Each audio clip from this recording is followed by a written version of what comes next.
What's going on, everybody? Welcome back to the channel, and today we have decided to start an NBA Live Dynasty, and we're going to be picking our team. We're going to be checking out the whole NBA roster because, the NBA back then was a little bit different. The way this game plays is a little bit different than modern-day basketball games. There's an emphasis on the inside. You want to get a team that can score heavily on the inside. Another thing that's different is how they allocate, like the salary cap and things of that nature. It's a point system. The highest contract is about $300,000, and it's all points. It's not money. And then you have how many years it is on the side when you look at the contracts. It also has a list of upcoming free agents. Kobe is an upcoming free agent. You also got KG is an upcoming free agent. Rasheed Wallace is an upcoming free agent. So there's a lot of guys that are upcoming free agents. Another thing is that people who you think should probably be 90 overalls or not 90 overalls, guys that you think should probably be in the 80s or not in the 80s, guys who you think are in the 70s or not in the 70s. They're a little bit probably lower than what you expect. So we're going to check out the roster right here. Atlanta probably has the worst roster outside of Utah. Atlanta and Utah, their rosters are not that good. Walker's 76 overall, and then you had Paul Pierce. He's in the 80s. Chicago has old man Scottie Pippen. There goes LeBron James playing point guard. Now, I did change that to make him a small forward on Miami's roster. You also have Dwayne Wade, who is also a point guard. So I made him a shooting guard, and then I made LeBron a small forward. Hopefully, it doesn't mess with their roster too much. Yao Ming is 75 overall. I think that I was a little bit surprised at seeing that, but hey, it is what it is. Not the biggest deal in the world because, again, a lot of people are like taking Allen Iverson. Allen Iverson, his overall is around 86 overall. His block is at a 4, right? So that has a lot to do with these guys overall. If you can't do something, they're going to make sure that you really can't do it.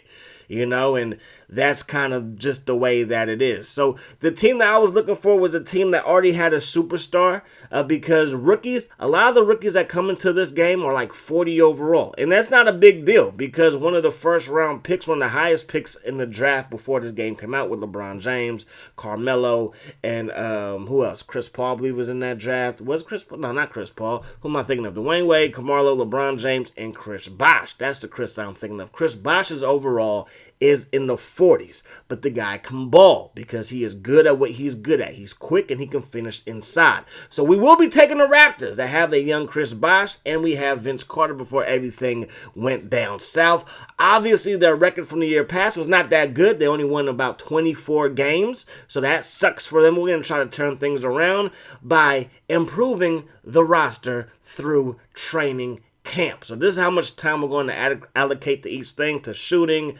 offense, defense, and conditioning. Hopefully this helps our team. Now, again, it is a long road to get your team to be good. All right, so nobody had a significant upgrade in the overalls because of what we did, but nobody dropped. And if you just focus on offense, your defense will drop. So these are the upcoming free agents. Got KG, Kobe, Allen Iverson, Rasheed Wallace, who I left on Portland. This was the year that he was traded to Atlanta, played one game for Atlanta, and then traded to the Detroit Pistons. I believe that's how it went down. But these are the upcoming free agents. This is our roster. Our roster is not that good. We have a grand total of 1,242,000 points being used. The cap is 1 million.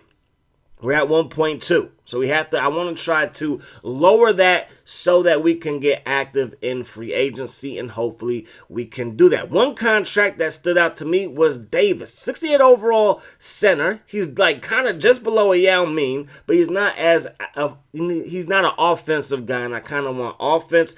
I love me some defense, especially on a low block, but I feel like we need offense to move forward. So one of the trades that we're going to do, we're going to send Davis, and we're going to go and send Williams to the Nets for Alonzo Mourning to get that defense, but to also get rid of some of these contracts that I'm not feeling, all right? And we weren't done. We will also make a trade, as you see Alonzo Mourning coming into the locker room looking sharp. How you doing, Alonzo? Welcome to the Raptors. He was actually part of the Vince Carter trade way back when Vince Carter went to the Nets.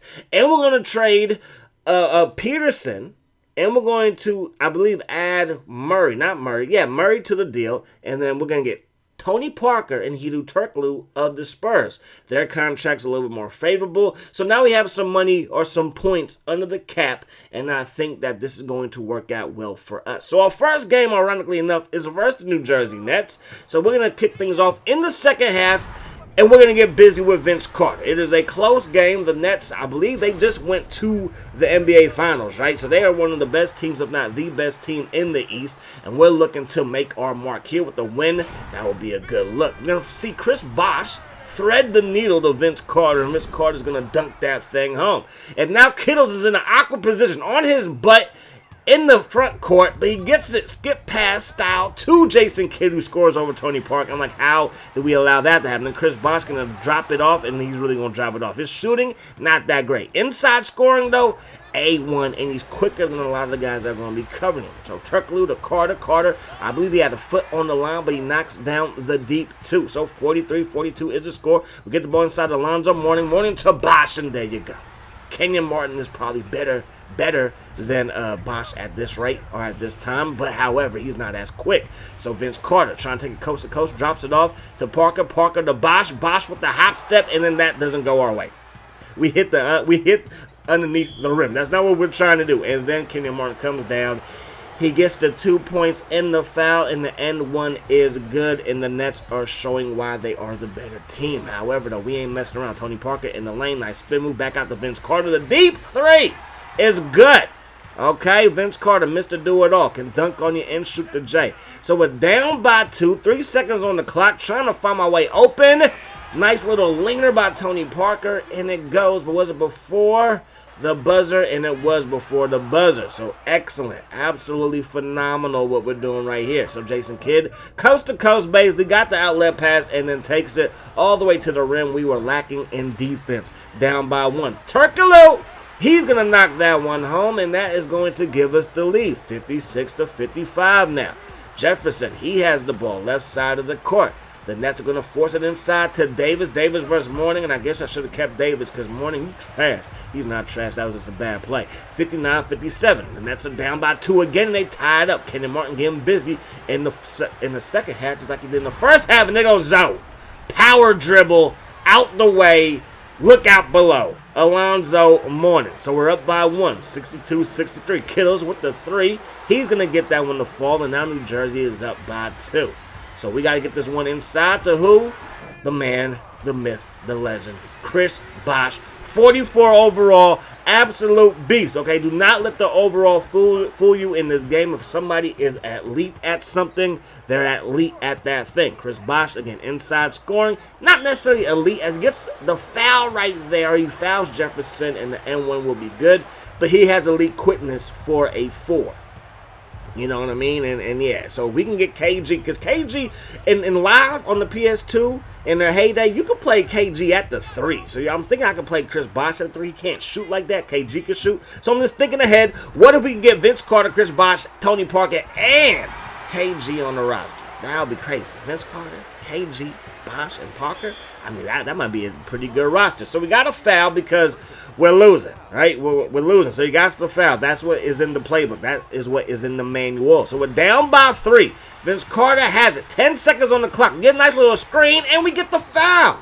They foul Vince Carter. So we got to be clutch on the free throws. And I love this system for the free throws. It's no algorithm. It's no metric to say, well, you know what? Vince Carter only shoots 75% from the line. Again, I'm making that up. I don't know where he actually shot from the line. So you're going to have to miss one of these. No, we're making all these because your boy is good. Simple right there is kind of off the mark, but the rest of it was perfect. So we get the friendly roll. 74-74. 8 seconds on the clock. J. Kidd, one of the best in the game, has it. Right side of the court, going to let this 3 fly in Tony Parker's face, but it's not going to be good. Lonzo with the rebound, and we're headed to overtime. We're up by 2 already. Chris Bosh says, get that thing up out of here. We get this thing up court to Turkoglu, lays it up and lays it in. There you go. How you doing? Then we get another good defensive play, this time by Mourning. Vince Carter with the rebound. We have 6 blocks tonight. That's a good look. We're going to get this one inside to Carter. Or Carter's going to work his way inside. Look at the spin move and then the 2-hand flush for safety, as they say. Parker gets it inside the Bosch. Bosch going to work his way inside, and oh my goodness gracious, the hop step cheese. You got to love it. Carter gets a screen from Lonzo. We're going to try to lay it up, and then no, nothing doing, so get inside the Bosch. Bosch out to Tony Parker for 3, and it falls, and we're up by 4, and it is going to be tough to come back because now we got the ball. And I don't think they know what to do on defense. Clearly, they do not. We're going to get this one to Hedo Turkoglu. Bombs away. It's good. We win by 7 versus what is probably the best team in the East. Again, I do apologize if anybody wanted to see Wallace on Detroit. I just figured if this is going to be its own little universe, we're going to play the roster as it is. We're going to let Portland decide what they want to do with Rasheed Wallace. You know what I mean? Also, Dwayne Wade's number is number 5, and again, he's point guard, so I changed it to number 3 and made him a shooting guard. I believe right now, though, Eddie Jones is the starter at shooting guard, so again, I'm going to let Miami figure things out. Maybe one day he's going to hit the free agency market, and he will become a Raptor and be like our 6th man of the year style. I don't know. I'm just throwing out ideas. Now, we do need a shooting guard. It's like Pellicino, that guy, number 10. He's our starting shooting guard. It's ugly at that position. So a lot of times I sub him out and I put in Hedo Turkoglu, and you see what Hedo Turkoglu did. 19 points in his debut as a Raptor. So good game overall. We're going to simmer ahead just a little bit, and I will see you guys in another day with another gameplay. Hope you guys enjoyed the video. Hope that the rest of the day is the best of your day. Peace, love, hot sauce.